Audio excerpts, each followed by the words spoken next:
Ladies and gentlemen, boys and girls, we're back for another thrilling season of Made Man. Have you missed us during the hiatus? Yes, it's been 7 days since the first season finale, and here we are, picking up exactly where we left off. So much has changed in the off season.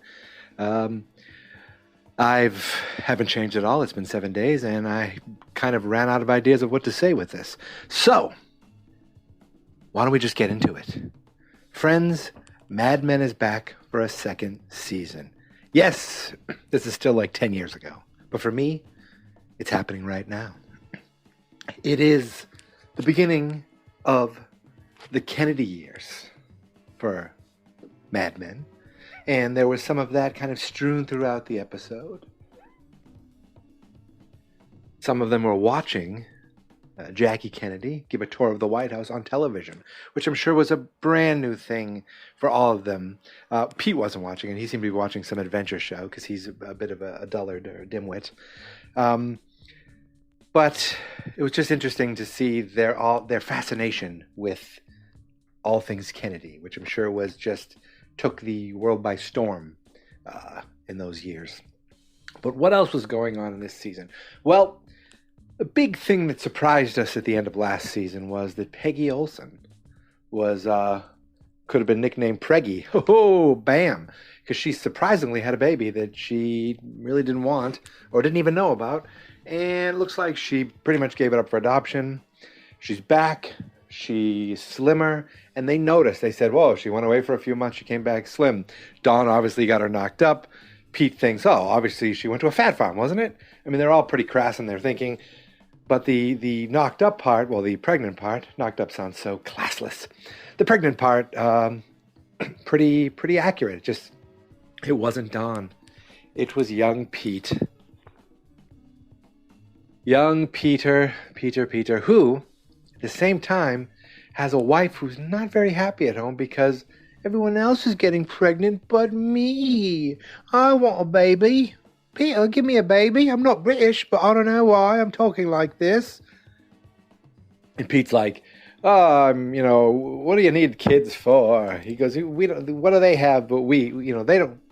Anyway, he was not kind of into it as much as she was. Little does he know that there is a little psychopath Pete Campbell out there, or half psychopath, I should say. It was funny because later on in a meeting, he asked Peggy, do you even want kids? And she said, do you even want kids? And she's like, eventually. He's like, exactly. And, she knows that the two of them already have a child somewhere out there in the world. What else went on in this episode? Well, let's talk about Peggy.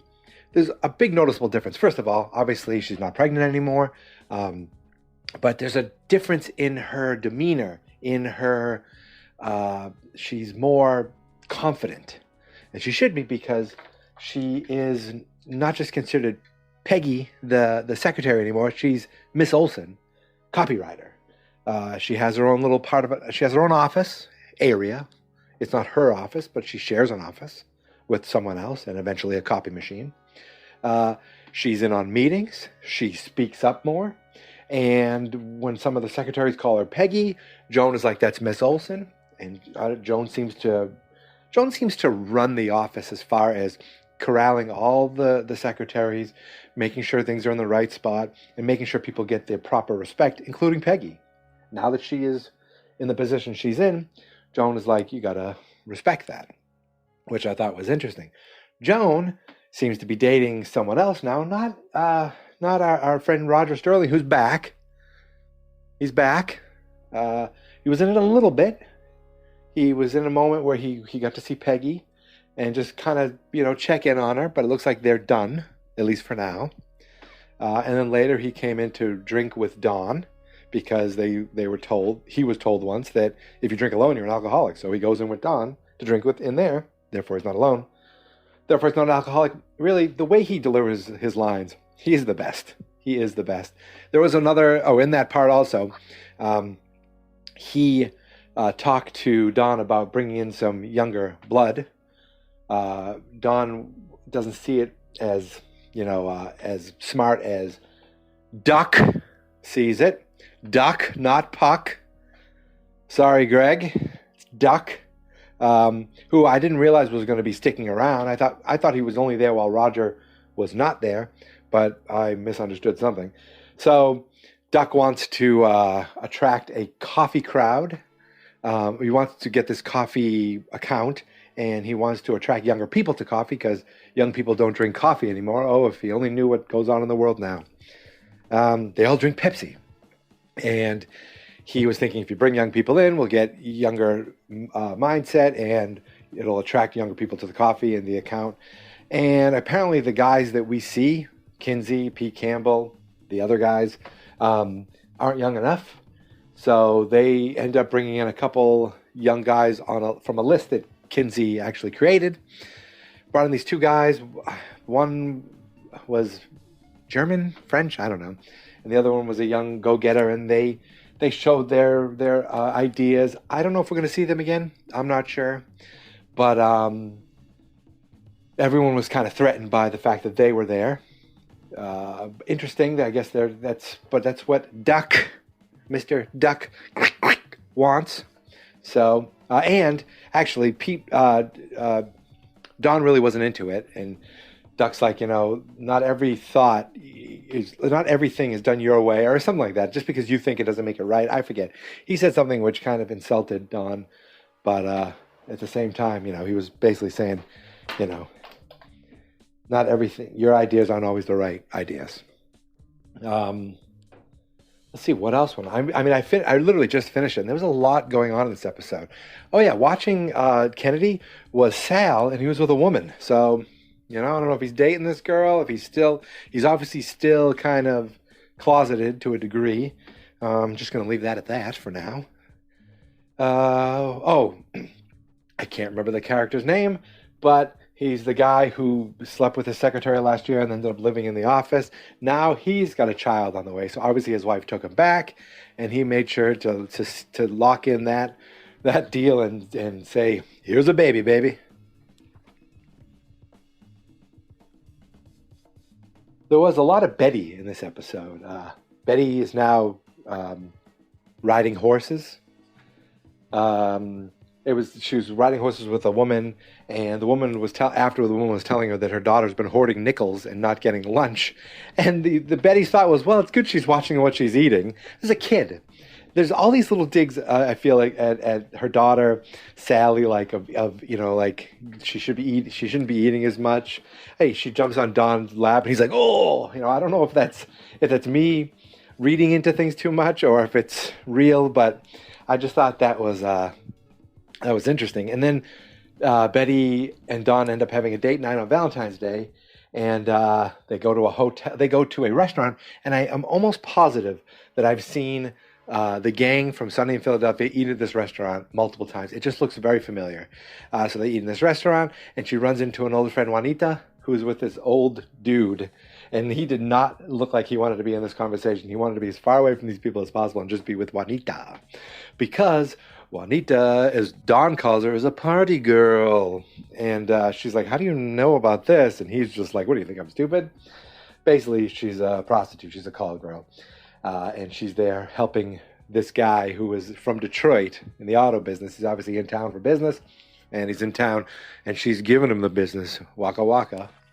But they end up eating after dinner. They say, let's get a room.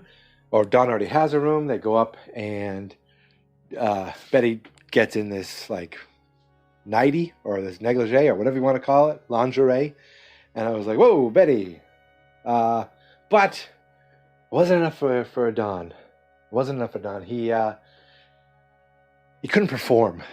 He could not perform. And she was making excuses. We drank too much. We ate too much. But I feel like with Rachel Menken, that wouldn't be an issue. But she wasn't in this episode. We don't know where she is. It looks like Don's trying to be a nice husband. I mean, they've had this big sweeping romantic moment when Betty comes down the stairs and it fades in and there's Don's face, and Don lights up when she's in her lingerie, and Don's home early when she's out picking up Sally and their car breaks down, and that's a weird thing happened there.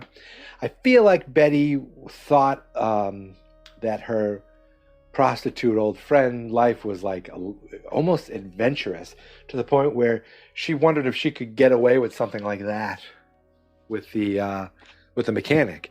She only had $3. The guy said it was going to be $9, and she's like, is there anything I can do? Well, she didn't say it like that, but she's like, is there any way we could work this out? And the guy was a subtle creep, but not fully creep. He took the money, but he held her hand for a moment. It was flirty, but he didn't go all out, creepazoid. And I wonder if he tried a little bit, would Betty go for it? Because, again, I don't think Betty's really all there mentally. She didn't give any children her hair in this episode, but there's always a chance that'll happen. If you are with a child and Betty Draper is there is a chance she will chop off some of that hair and give it to your creepy child. And think nothing of it. And then she'll go outside and shoot birds. I'm trying to think what else happened in this episode. I feel like, we got Pete Campbell. He, was with his wife, who's very jealous of the fact that other people have babies. I said that already. He's also more interested in the chocolate that he gave her than the conversation they're having. And, he wasn't even watching the Kennedy stuff. He was watching some stupid TV show while eating the chocolate alone. Don Draper, Don Draper is obviously, he's always having a crisis of like conscience and just identity. And it looks like he was starting to feel like at the end of the last episode, he was sad on the steps, at the end of the season, all alone. This episode, he seemed like he's trying to be a little more present with his family so far. But then in the end of the episode, early on in the episode, he was eating lunch at a bar, and some guy was reading a thing called like Meditation for You, whatever the book was. It was like a small little book of poetry or something. And he asked the guy a little bit about it, and later on we see him reading the exact same thing. And then towards the end of the episode, he takes that book, writes a note, says, "Made me think of you, D," puts it in an envelope and mails it. We don't know who he mails it to, but he doesn't sign it Dawn, which means it's trying to be a little secretive to me. It's going off to Rachel Menken. That's my thought. Who else would it be going to? Because that is the woman I think he really has a passion for. So as much as he looked like he was trying to be a little more present for Betty and the kids, his fire still burns for Rachel. And it was funny, he came home, he was with his son, he pours himself a drink, and he says to the housekeeper, the babysitter, nanny, "You want me to give you a ride home?" She's like, No, I'm good. So she's even understanding, maybe we shouldn't mix alcohol and driving, and he's still like, "Hey, how's it going?" Because remember last season, they let Roger Sterling just drive home like a mess. God, what else happened in this episode? I feel like a lot happened, and I feel like I've covered most of it already. There was the account. The major account that they talked about this time was an airline, Mohawk Air. And Kinsey's, all his ideas were like American Indian puns. And then Don talked about maybe sex selling with short skirts. So Peggy and Sal put something together. And then he had a change of heart where he was more focused on the girl. There's that sentimentality. His daughter made him some macaroni out for Valentine's Day. He was looking at that. He even put that on top of the ad, the little mock-up of the ad. And that was, that seemed to be what pulled him more. It's like, it's about sentimentality without being sentimental or something like that. It's not, people think monkeys can do this, but it's about making them feel like you think they should feel. And Peggy came up with the thought of, "What did you bring me, Daddy?" Making it more personal, making it more family. And I think he enjoyed that. He ran with it. Then she went back to her office, and it was filled with a copy machine that Joan eventually put in there. My friends, did I cover everything? I feel like I did. I'm going all over the place in the episode, but that's because I think of the character and what happened with that character. And Don went to the doctor for his first physical in a while. Basically, he only went because of insurance. He admitted to drinking. The guy got it out of him. He admitted, to smoking 2 packs a day but cutting down. And his blood pressure was really high. And the guy gave him some medicine for blood pressure and medicine for relaxation. and who knows what that's going to do. Yeah, I think that is it. Betty talking to her friend there, smoking and talking about, they're always smoking, talking about, that call girlfriend. They used to be models together and how they had the same dreams, and now Betty's living this life and this girl's living that life. Yeah, I think I covered everything. Can you believe it?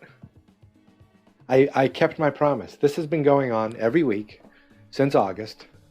Right? Was it August? I don't know, something like that. And we've kept it up. Every episode of Mad Men, every Friday. Yeah, sometimes they come out later in the day, but trust me, I'm working on it. It's still happening. I have to tell you, the thing that's distracting me is I'm doing some freelance work, and there's World Series of baseball. So every night there's something else for me to do besides sit down and watch a Mad Men. Now, yes, I'm thinking to myself, someday I should sit down and watch 3 Mad Men and do 3 episodes and then save them. I have yet to do that. I have yet to pile up any episodes. Every episode I've done every week on a Wednesday, Thursday, or Friday. But I want to thank you for listening, and I want to thank you for subscribing. You can find us at anchor.fm/mademen, at fansnotexperts.com/mademen. We are Twitter at mademenpod, Facebook, Fans Not Experts. The website is fansnotexperts.com. We're on iTunes, we're on Stitcher, we're on Anchor, we're on Google Play. We're basically anywhere you can find podcasts. If you search Made Man or Mad Men Podcast, you should be able to find us. But guess what? You've already found us. So if you're listening, go tell a friend. You know what? Go make a friend. Spend a little time with them. Don't make a friend just to tell them about the podcast. Give it a few minutes, maybe a few weeks, and then just subtly throw it in there like, hey, Johnny, you like Mad Men? Johnny be like, yeah, sure, I like Mad Men. Well, I got something for you. Come here. And then he brings him over to the computer. He's like, what do you got? And he's like, look at this, Johnny. He types in www.fansnotexperts.com/mademen. Johnny's like, what's this? And he's like, listen to this. It's a podcast. You ever listen to a podcast? Johnny's like, I don't know what a podcast is. And then he teaches them all about podcasts, and then they become really friends. Gets them to subscribe to the podcast. And then screw Johnny. We don't need him anymore. As long as he's subscribed, we don't care what happens to Johnny. He is irrelevant. The important thing is the subscriptions. Damn it. Now, thank you for subscribing. Thank you for the iTunes reviews, Mr. Morris, and my wonderful cousin, who I don't like to compliment in any way. I appreciate it. And look, thank you for coming on this adventure as we continue on.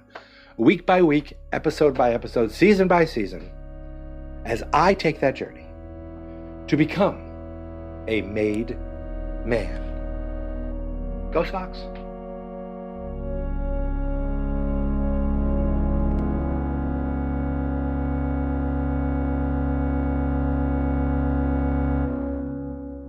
Fans Not Experts.